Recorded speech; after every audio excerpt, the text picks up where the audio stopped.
serve in the shadows, we carry the weight with stories that matter. Don't let them wait. And every story matters, from bases to war zones, from tearful reunions to cold nights alone. Spouses and veterans, hearts that won't quit, telling the truth about all of it. Hello and welcome back, everyone. It's just another day in the life as a military wife, and I am really excited for this week's episode.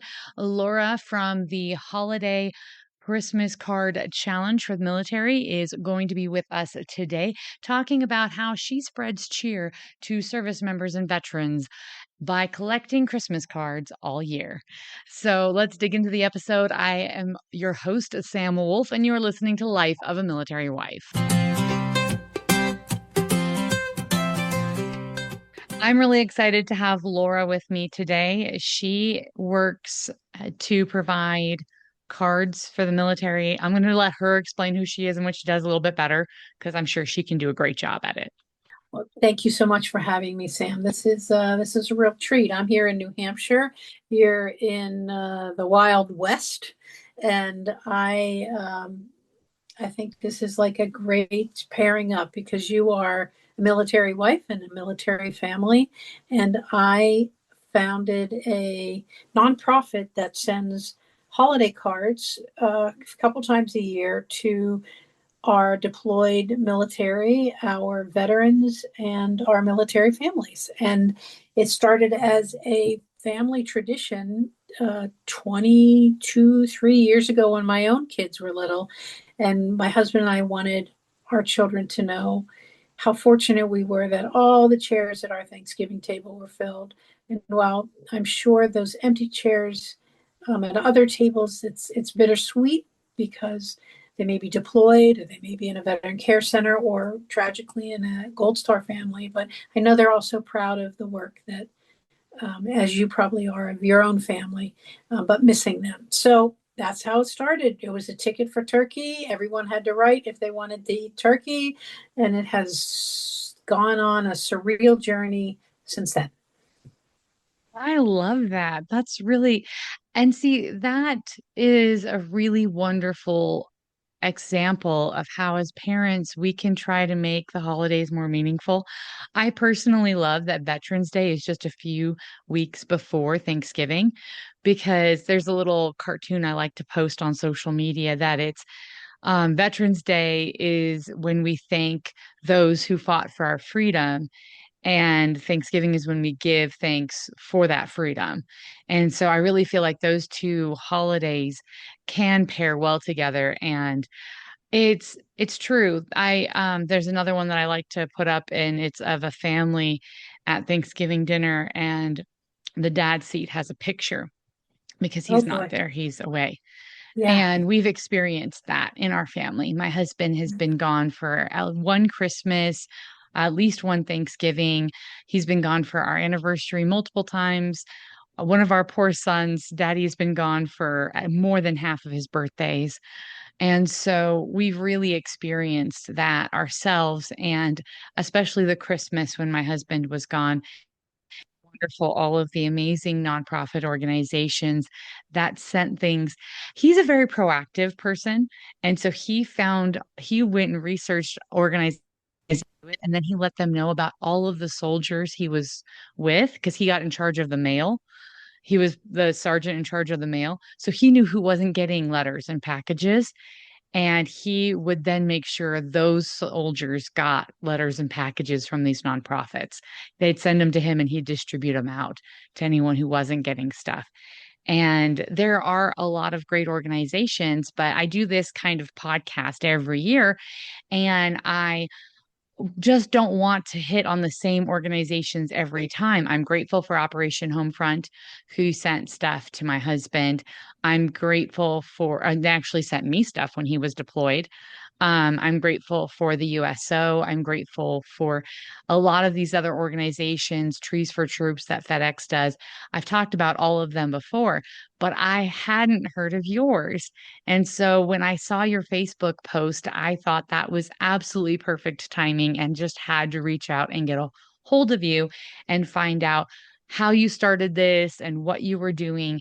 And so it started off as something simple that, you were doing with your family. How did it grow to be this big project that it is now that I saw on social media? That's the question I ask myself often when I see the hundreds of thousands of cards every year. My family did this, and then my neighbors, and then I live in a small community here, and I would ask, neighbors in the community to write cards, and we would send them off, usually to veterans care centers. And then for 14 years, we did that. And so let's say we did 5,000 in all those years, which seemed to me like a big old number. But in 2014, my daughter had a friend who was deployed on an aircraft carrier, which I knew nothing about. I thought an aircraft carrier was like a boat. Little did I know there were 5,000 aboard and maybe that many around above and below. So we decided to call it a challenge. It was like a family sort of decision, and started calling, emailing, writing to people, asking them if they would join in, not really sure where that would go. And in 6 weeks, we got 17,000 cards, and they all came to our front porch. People would drop them off. And the idea was that my husband and I, this was going to be our like sort of gift of thanks, thanking, our military, our warriors, as we call them, and veterans and military families. And that would be our like sort of charitable financial gift, if you will. And then the postage of 17,000 cards, we were like, whoa, oh, whoa, oh, oh. So we formed a Yeah. nonprofit, and through the like real gift of heart, like a lawyer stepped up and an accountant stepped up. People are just stepping up to help form this, and it's called the Holiday Card. Well, it's Holiday Cards for a Military Challenge, and on social media, it's usually Holiday Card Challenge. And we started making more calls, like, why not call the governor? Why not call senators? In fact, why not call the White House? And I can tell you that I can barely remember anybody saying no over the years. I mean, what are they going to say no? Now I'm a grandmother, right? So I'm like, I'm a grandmother from New Hampshire. Would you be willing? And everybody says yes. And all right, I use that a little bit, I will admit. Um, Do it. yeah, Do but it. for a good cause. And so the next year we got 25,000 and 50,000 and 75,000. And just in the last 8 years, we've had a 1.5 million cards, all 50 states, Europe, Canada, Mexico, they come in. It's a simple, simple task we are asking people. And that's how it got so big. And, you can call, it's amazing who you can call in our country. You can call Heck yeah. ABC, David Muir World News, or Gail King, or Ryan Seacrest. They may not answer, but they did. And, they signed cards and they told the story. That helps share the message. That is so cool. I love that. And I think it's interesting because sometimes um we bite off more than we think we can chew, and then we Yep. realize we can do more than we thought we could. Yes, ma'am. And it sounds like that's where you guys found yourself. And honestly, when you said that the number of the 17,000, like that just gave me chills because I've had friends and family serve on in the Navy. I'm an army wife, but I have family who are Navy, Air Force, and Marines. Like our family, we got the bingo card. We've got Yeah. someone in it. Yes, you do. And and so I've had family members who've done those tours on ship where they have limited, and some of them, they had like limited to no contact, and mail was a lifeline, and they didn't always have internet and things like that, or there was communication blackouts like crazy. And so just the thought of those service members being able to get those cards and have that that means a lot. And you were pointing it out when you were talking to me that you don't just do Christmas, you also do Hanukkah and Kwanzaa. Like you try to make sure that regardless of what the faith tradition is of our service members, that they have something to cheer them up during the holidays. And I really love that because we've known quite a few people with different faith traditions in the military. And so it's nice that they're being thought of as well. That's very nice to hear. And, we like the idea. Let's say somebody gets a Hanukkah card and they don't celebrate Hanukkah. Maybe they're going to find somebody that does and give them that card, and then they become friends. And in my very sentimental way, I'm thinking, then they fall in love and they live the rest of their lives together happily ever after. They come in all different languages. The Arkansas School for the Blind sends cards typed in Braille with a little translation card slipped into the card, and it's a universal language. I love that. That is so moving to me that it doesn't matter what language you speak, who you love, where you live. And to me, this is not bipartisan. This is nonpartisan. And I'm like Yes. radically adamant about this. You, as a military wife, and we share being in a military family, like mine and previous generations, when somebody is on the line, the person next to them, behind them, in front of them, beside them, it doesn't A matter. family. Their family, and you are going to have their back. I hear that over and over and over and over and over again. And I do want to go back to, I love what your husband did, that it is really important for everybody to know that not everybody gets mail. They Yeah. just don't. They don't have family, maybe. They don't have friends, maybe. Who knows what their journey, you know, is, or how they came to become in the military. And so for your husband to do that just absolutely warms my heart. What a good man. He is like that. He's such a sweet, thoughtful guy. It's really because everyone's like, they call him Sergeant Dad. Like that was when he got the nickname Sergeant Dad. And so on my YouTube channel and my podcast, when he comes on, he just goes by his nickname of Sergeant Dad. And it was because when he was in Egypt for that year, he just kind of took these young soldiers that were underneath him under his wings and he'd talk to them about their finances and what their futures were for their careers and their educational plans. And he really kept track of who was getting mail and who wasn't getting mail. And he signed up for like every free mailer for military people who are deployed. Oh, And it's then he so wouldn't sweet. just keep it. He really was handing it out because he has grown up and he's been super blessed, but his three of his four grandparents served in World War II. Um, and three of the seven brothers are active duty or have been in the military. And his cousins have served, his uncle has served. So he had a long tradition of service in his family. And he knows from hearing from them that not everybody has a big supportive family that understands military life and deployments. Some people have never written a letter and mailed a card before. I've met millennials like me who have never mailed anything. And Absolutely. Good and point. so This is and so not it made email, right? This is not email. This is hand, or like pencil to paper, crayon to paper, marker to paper. That's what it is. yeah. And so that might be a daunting thing for their family. And so they don't ever get mail because their families just never navigated that concept before. And so the fact that you guys are able to do that for people who may not get it. And then, like you said, there are people who come from very, oh, complicated homes and they may not have anyone to write them. And I hate to think of anyone feeling alone on the holidays.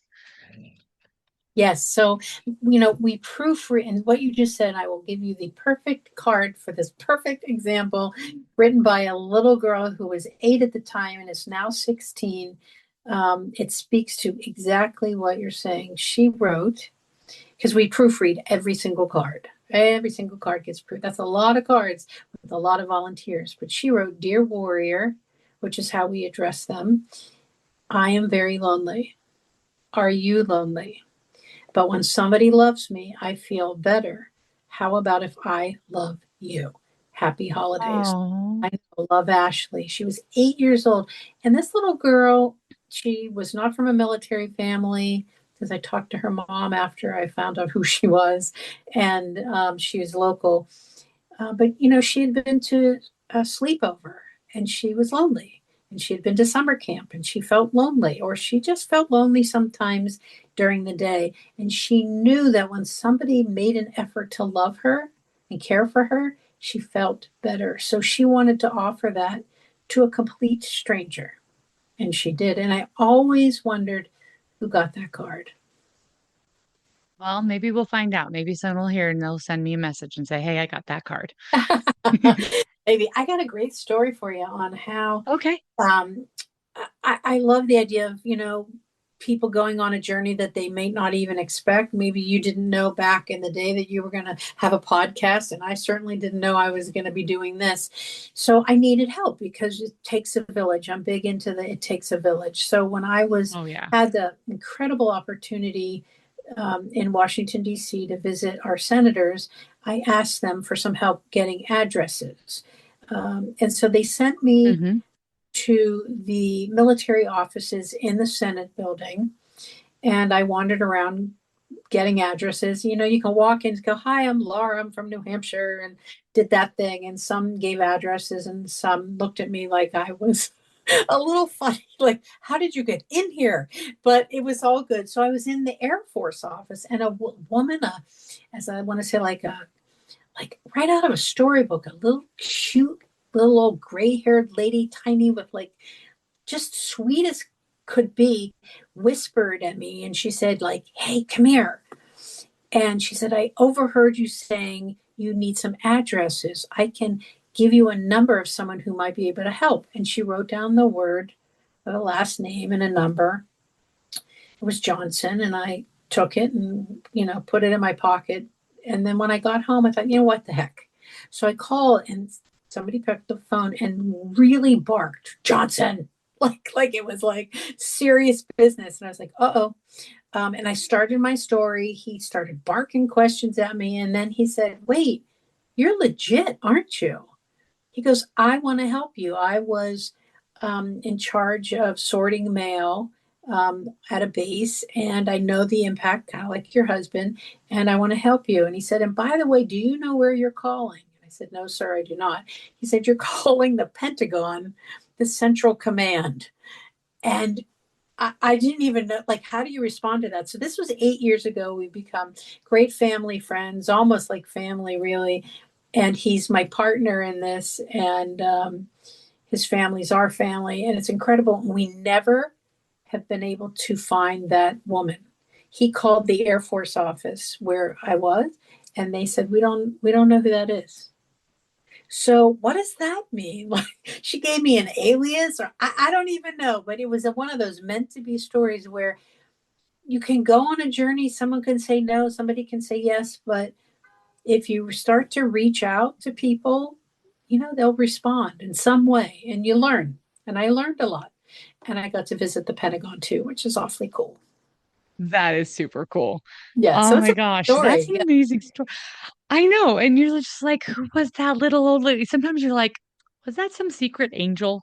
Was that like some secret Yes. little angel? Totally. I believe that nobody knew, nobody could find her. Nobody knew who she was. Was she visiting? Was I hallucinating? I'm kidding. But like, who knows? Like, nobody knew who she was.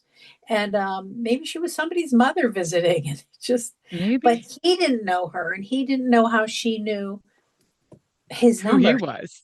who he Yeah. was. So, it has taken me on a journey, maybe like you and all of our lives, really, that you might not expect. And, we're going to embrace it and see where it goes. And so Yeah. these cards, they come in, they go out. We don't know where they go, but the impact can be very profound. And I'm sure if you ask your family, members who have been deployed, or veterans in care centers, or yourself, you said you got mail, the impact can be maybe even life-changing. It could be just funny and silly and lighthearted, or it could mean the connection that you need to stay focused. Yeah, it actually that is really what I've seen more than anything is that it really touches people's hearts. And it's hard. So I definitely think that our service members or warfighters who are deployed and away from families need to be the number one priority. But it is also very hard for the families who stay behind.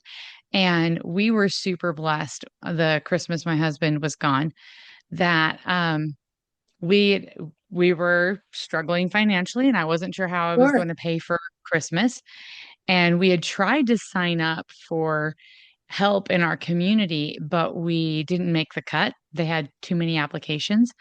And the person who helped me fill out the application was the first person to find out we hadn't been accepted. Yes. And she was like, "Don't worry about it. I have a feeling it'll be taken care of." Her and her husband showed up to my house a Oh, couple days before Christmas, oh my goodness. and they had, out of their own money, took care of everything for my kids so that I didn't have to worry about it. And that meant so much to me because we were really struggling. People don't always think about this, but when your service member is gone, you sometimes have double of everything bills. Your cell phone bill is more expensive because you've got to get an international plan. You've got to get Mhm. them internet. There's just, they have a lot of extra expenses that come with being deployed. And yes, you do get some extra pay, but you also have extra expenses because you go from being a couple and having time to do stuff to I was needing babysitters more. Like if I needed to go to a doctor's appointment or different Right. things like that.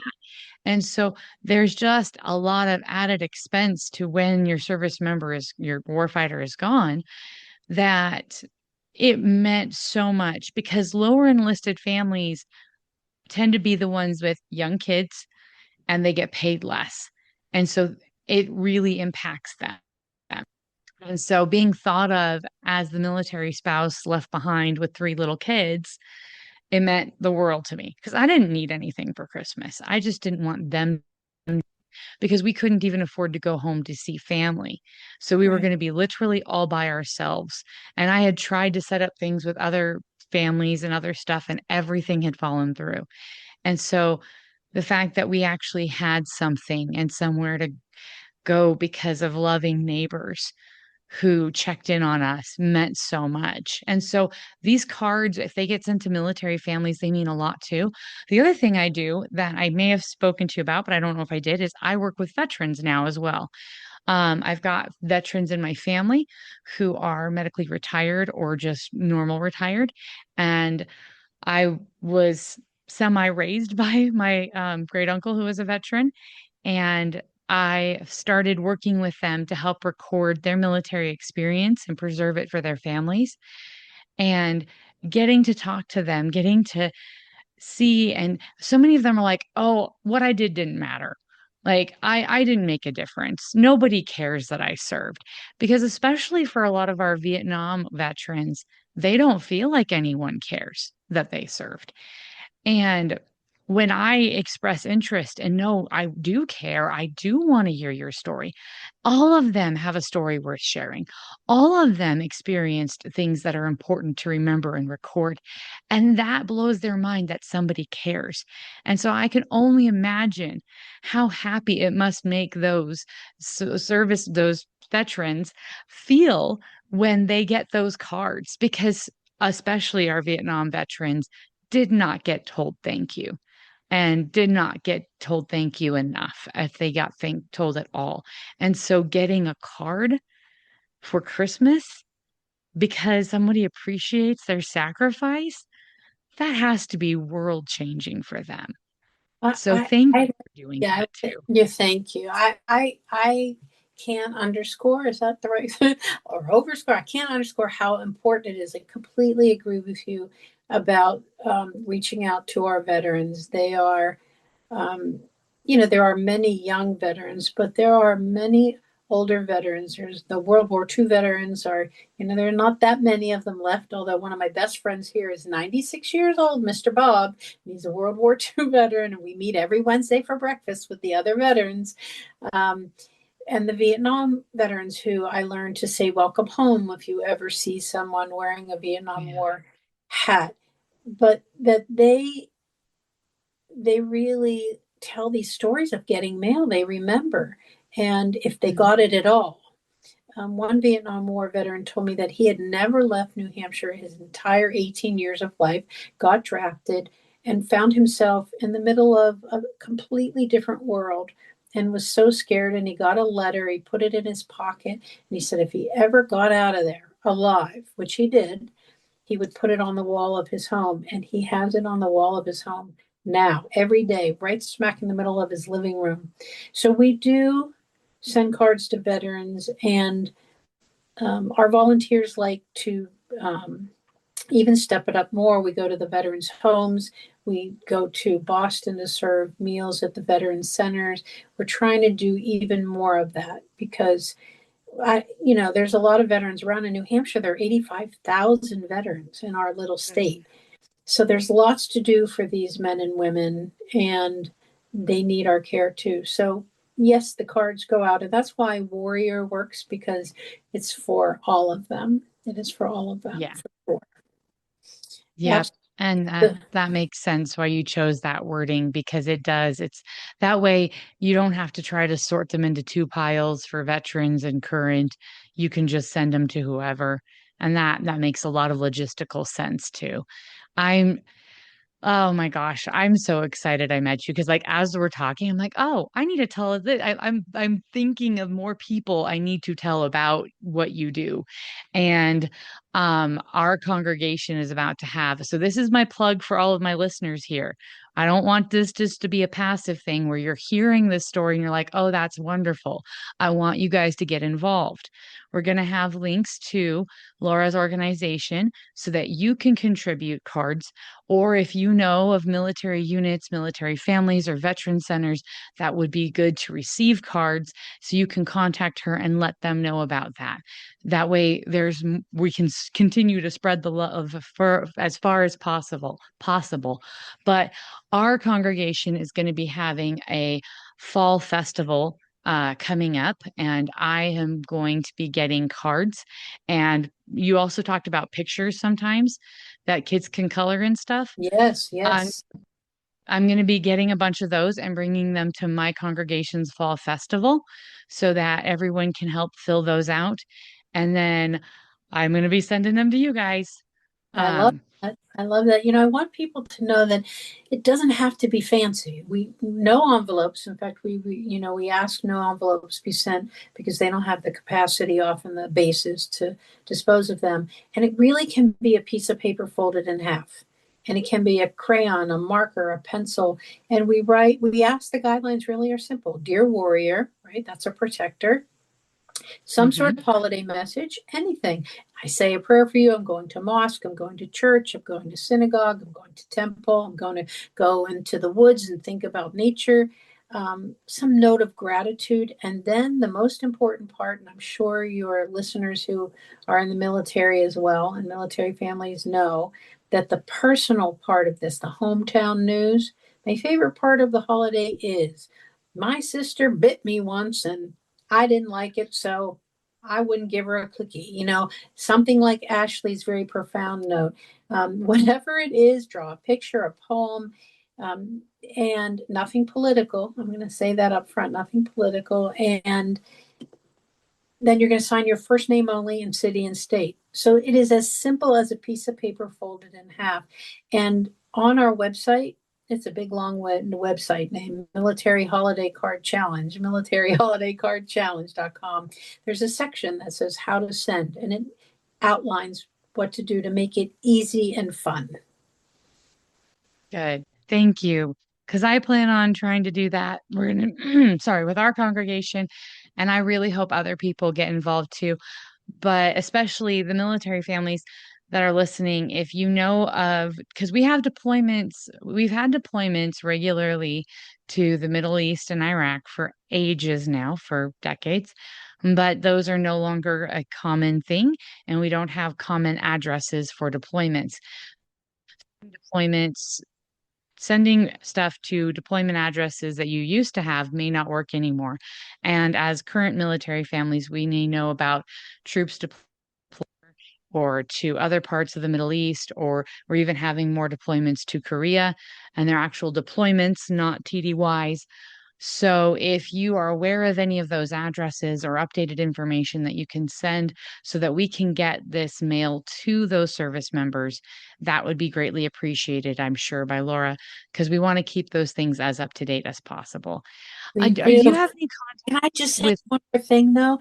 Oh yeah, Um, go ahead. Deployments overseas, veteran care centers, military families, and also stateside deployments, because I'm sure, as your listeners know, um, when you're away from home, you're away from home. You may be at a Yep. base, 2 miles down the road, but you're not necessarily coming home for dinner. And so we send thousands and thousands of cards to stateside deployed military. Yeah. And so every Army base has a organization that's called BOSS. It's Better Opportunities for Single Soldiers. And they're a great one to go to try to get those to the single soldiers on base who may not have family to spend Christmas with or holidays in general. Um, and after this, remind me, I've got a few ideas out of things I want to run by you. But do you have any connections with VFW or the American Legion? Do you send stuff to those organizations as well? Oh boy, do we! And I've this that's the group every Wednesday we have breakfast. The Okay. VFW and the American Legion, both local, regional, statewide, and nationally, have been huge supporters. In fact, the a local VFW built me a building on my at my house just for Oh, this card wow. project, because they were all in my dining room. And so it took a year, and the whole veteran community came out. Even my friend Bob, Mr. Bob in 96, brought his hammer, and they built a little an outbuilding. And it is heated, so the cards will be, safe and warm and cool in case it's in the summer. And they did that. So these veterans, as you know probably so well, and your listeners do too, they may have hung up their uniform, but they are serving, still serving. Oh yeah. I That's the one thing that is pretty universal amongst all the veterans that I interview is that coming home, they miss the camaraderie of the military, and so they seek out these organizations where they can be part of a community and support those around them and find friends and just you know, a sense of unity and purpose that they were missing after the military. And so I've had so many tell me that the VFW or the American Legion, those are the organizations that got them through their transition. And I'm so grateful for what those organizations do for our service members who have, well, retired. So, and our Yeah. veterans now. So, Yep. Yes, absolutely. And we encourage, as I've sort of like I almost feel like a mascot, like their golden retriever there, coming in and talking with them all the time. I feel so honored by that. But that younger veterans, the VFW and the American Legion are not just, they're not organizations that are just about, I want to say, old guys sitting around talking about the war. They are service oriented, community oriented, and they're fun and they're lively. And we don't want them to disappear. I strongly encourage young veterans to join in, and young military families to join the auxiliaries, because those are great organizations. oh yeah, and honestly, most of the veterans I know who have recommended those were young veterans. So please, all of my young veterans who are listening, these are Afghan war veterans, these are war on terror veterans, these are Iraq war veterans. These are people who just got out of the military a year or two or three ago, and they have really been blessed by their association with these amazing organizations. So don't think it's just all your grandpa's age. Yeah, Although we do love the grandpas because we do. We do. they're good mentors for the ones who are just starting their veteran experience. And so it's great that we have those mentors for our young veterans. Absolutely. What a what a joy it is to meet all the veterans and families and active duty troops that I have. It is absolutely delightful. I know that's a funny word to use, like an old person. Here I am in a rocking chair, but I'm not that old. But it's so delightful to meet the celebrities. I mean, come on. It's fun to talk with Ryan Seacrest about ice cream, or Whoopi Goldberg, who tells me that I'm funny and weird, which I took as a compliment. And even the president. I mean, that's been like, who does that?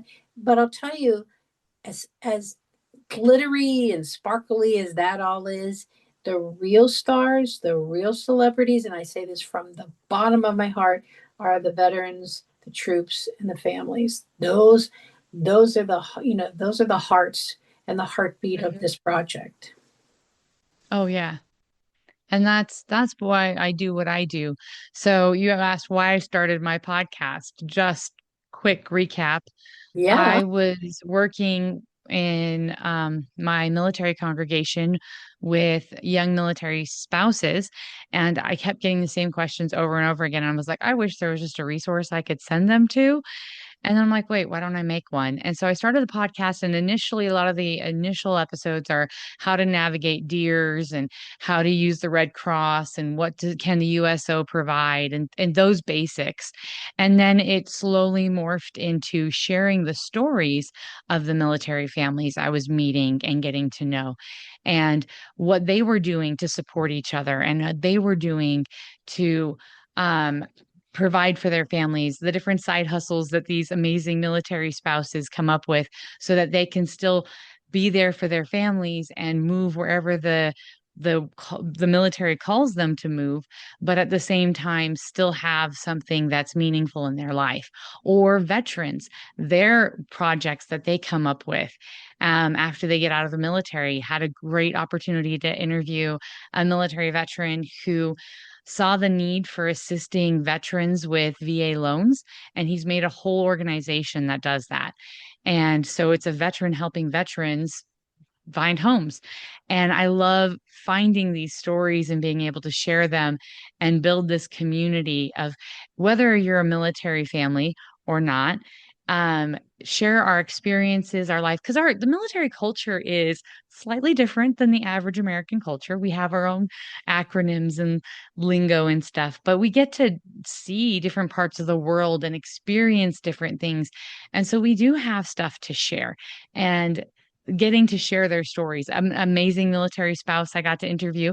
She was a ballerina, and then her husband joined the military. And so she gave up being a ballerina, and now she's working towards becoming a pilot. And I just thought that was such a cool transition. And she's still a stay-at-home mom who homeschools her kids, but she's becoming a pilot now. And that was just amazing to me. The inspiration that she has for other military spouses to go out and, follow their dreams. Just because we're military spouses doesn't mean we can't have amazing lives as well and do amazing things. And Have you so, have you heard yeah, of that's our hmm? Riv- have you heard of our Riveter? The primarily handbag company that is owned by military spouses, employs military family members. It was on Shark Tank. Check it out. It's called Our No. Riveter, like Thank Rosie. you. I'm gonna need to check that out. And Okay. because they were both professionals, and every time their military spouse moved, they had to move and leave their career choice place. And so they loved their jobs, they loved to work and feel productive as well. So they started this company, a little bag company. They went on Shark Tank. Here I am, like, promoting Shark Tank, but and they went the distance with it, and they have employees all over the country. Like, somebody in California might make the zipper, and somebody in Mhm. Charleston, South Carolina may make, like, the strap. And it's a really cool company, and it speaks to exactly what you're saying, which is military families have some unique dynamics and some unique challenges, but they are the most persistent and resilient, and like, they're go-getters, and they can Yeah. have all of it. They can have all it and still be moms or dads or whoever and do their thing. So check it out. And yeah, and the message I like to give to those who are not in the military, because I've got a lot of family who are civilians, is that these stories of military families can be inspirational. They can help you find, encouragement or resiliency, or how do you handle. I remember one point my aunt, because I was stressing out because my husband was going to be gone for a long period of time and I had little kids and things like that. And she's like, you know what? I used to complain because your uncle would go on business trips and be gone for a weekend every month, one weekend every month. And I would complain. And then we got stationed around a bunch of army wives. And I remember complaining to one of my friends. She's like, really? My No, husband's been gone for a year before. And she said that helped me realize that, yeah, it's difficult having my husband gone for work trips. But you know what? My life's not so bad. I've got it pretty good. And then that inspired her to help out and pay it forward to help out these other families. And she found a sense of community and fulfillment in doing that. So I really appreciated her hearing that story. And that's one thing I try to tell other people is if you live in an area where there's veterans or you live in an area where there's military families, get to know them, reach out. They may have life experiences and stories that can uplift and inspire you in ways you can't even imagine. And I hope that by listening to the stories of people like you who are assisting the military community or our amazing veterans who come on and talk about their military experience, those who are not associated with the military community can be inspired and encouraged and motivated to accomplish great things in their lives as well. if you could see me, I'm applauding. Yeah. I'm applauding, and I'm so grateful that you reached out. I'm so grateful for what you do, and I can't wait to share this story, this conversation with the Holiday Card Challenge community, and hopefully they will spread it even further out. And it's, the gift that keeps on giving, like Oh, yourself. yeah. And please let them know that I'm working now on helping out the Veterans History Project with the Library of Congress. I want to help record as many of our veterans' stories as possible. And then I give them a completely unedited version for their family to have and keep as a keepsake. And it's completely free. And if they're okay with it, I put a part of it on my podcast. And then I will also share it with the Veterans History Project so that it's preserved for everyone for American history and for future generations. So, if any of the veterans you know are interested, please let me know. I would love to be able to help be a part of preserving their military service story. So, I will pass that along.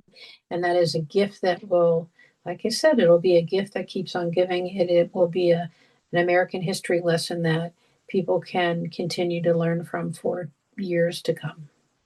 oh yeah. I really wish that I was very young when my great uncle, who I looked up to as a dad, passed away, and I had asked him questions here or there, but I don't think anyone had ever recorded his story and his service experience in full from his perspective. And so that's a story we lost. And I don't want to see that happen to anyone else. I want as many families as possible to have a record. And I know from now being a military spouse, sometimes a service member doesn't share things because they don't want to scare their family, or they don't know how to put it in words initially, or sometimes they just forget about things. And it's not until they get talking and get going and telling their story that they start to remember things that they may have forgot previously. And so this is why I do what I do. And I hope that the interview I do isn't the only interview that's ever done with these veterans, but at least, if nothing else, um, we've got one record. We've got one thing of what their experience was. So Yeah, it's a really awesome privilege to be able to do it, and I love that I get to meet so many incredible people in the process. Again, the applause. You can't see it, but it's here. And I know you're not doing it for the applause, as I'm not either. Um, but it feels really good. And I always tell folks the do good, feel good concept is it's kind of contagious in the greatest sort of way. So, Oh, yeah. with a card, takes not a long time to write one card. Every card counts. Um, but it will also feel good. And it may lead you in a direction that you didn't expect. One little boy, his mom told me that the day after he wrote a card in school, he came home and took some sidewalk chalk, and on his neighbor's driveway during COVID, when they were all fairly isolated, he wrote, "I miss you. I hope you're okay. I love you." And it was just a little boy. And so there was this pay it forward, maybe expansion of do good, feel good that not just our young people, but we as adults can do. It's never too late to learn how to, step in and lend a hand to somebody. Exactly, exactly. And that's something I try to remind my viewers with every episode is be the good that you want to see in the world. If we want this world to be a better place, then it can start with us and we are able to make a difference. So, thank you for what you're doing. Thank Thank you for taking the time to come on and talk about it. I really appreciate it. I am so honored to be here with you, and a new friendship was formed just like this. So Yep. thank you. Thank you so much. I'm continually impressed by the incredible individuals I get to meet doing this podcast and all of the work that they are doing to bless the lives of others, including people like Laura. And I'm so grateful she took time to come and tell us more about this amazing opportunity for service that we all have. Even if you're a military family, you can still be involved in writing cards for other members of the military community, whether they be active duty service members or veterans. So please go to her website. Let's reach out. Let's get involved. And what are you thankful for this Thanksgiving and this Thanksgiving season, this holiday season? What are some things that you're thankful for? What are some organizations that have blessed your lives or people who've blessed your lives? Let's talk about it in the comments below. And remember to like, share, subscribe. Let's get this information out far and wide so we can bless the lives of as many people as possible. I am so grateful for your support and encouragement every day. Thank you for all that you do. And I am your host, Sam Wolf, and you've been listening to Life of a Military Wife. Spouses